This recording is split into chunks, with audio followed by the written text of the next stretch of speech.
Alright, so magandang gabi sa inyo lahat dyan, mga tropa pits, no? So, meron nga pala tayong lulutuin ngayon for today. Yan, shoutout nga pala dyan sa mga ating mga tropa dyan, yan. Alright, shoutout sa inyo. So,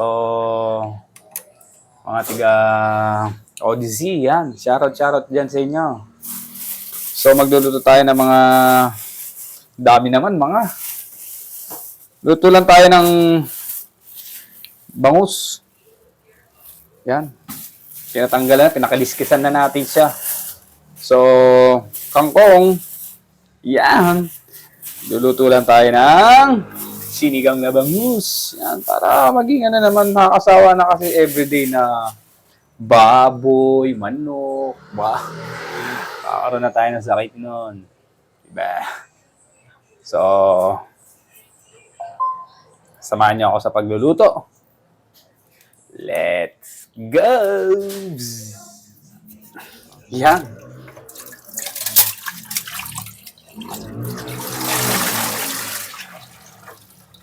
Yan. So, simplihan lang din natin ang luto. Ito na, gamit na tayo ng sangkalan natin. Kaya naman sa inyo. So, kamatit. Yan. Alright. So, lang ating... So, nilagay ko na yung kamatis at saka yung bangus. So, let's go. Maglalagay na naman tayo ng ating mga pampalasa.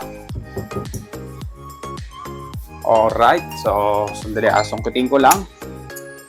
Susungkitin ko lang ang ating mga pampalasa. So, buksan na natin ang ating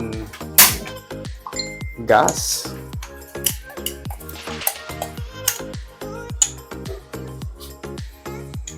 Yan, so, onion na tayong onion. Ay! Baka bumili na. So, magsa-shopping tayo minsan. Bibili tayo ng mga Ricardo. Mga tiyan gagamitin. Alright. So, timpla natin ang konting asin. So, dalawang kutsara lang yan. Alright. Sumusuporta sa atin. So, yan. Saka sa mga basher natin. Wala mo, may basher na tayo. Hindi ba alam, may basher na tayo. Kaya, salamat din sa kanila dahil sa kanila, sila ang ating kalakasan. Yan. Diyan tayo kukuha ng lakas sa mga basher na yan. Kaya mga basher na yan, huwag nyo rin inaano yan. Tabayaan nyo lang sila. I-bash kayo ng i-bash.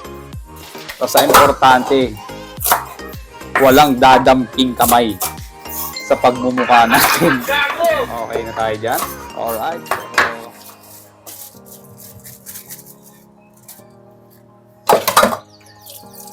Kung saan sila masaya, dun sila. Manetly, hindi lang. Ganun lang yan. Kasi hanggang dun lang sila. Hanggang sa pagbabash lang sila. So, ikaw. Yun.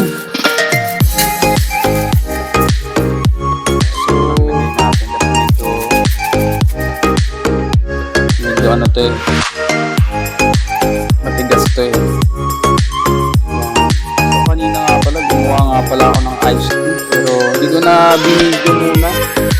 So, same lang din naman ang ating, ganun pa rin naman, mango cheese. Yan.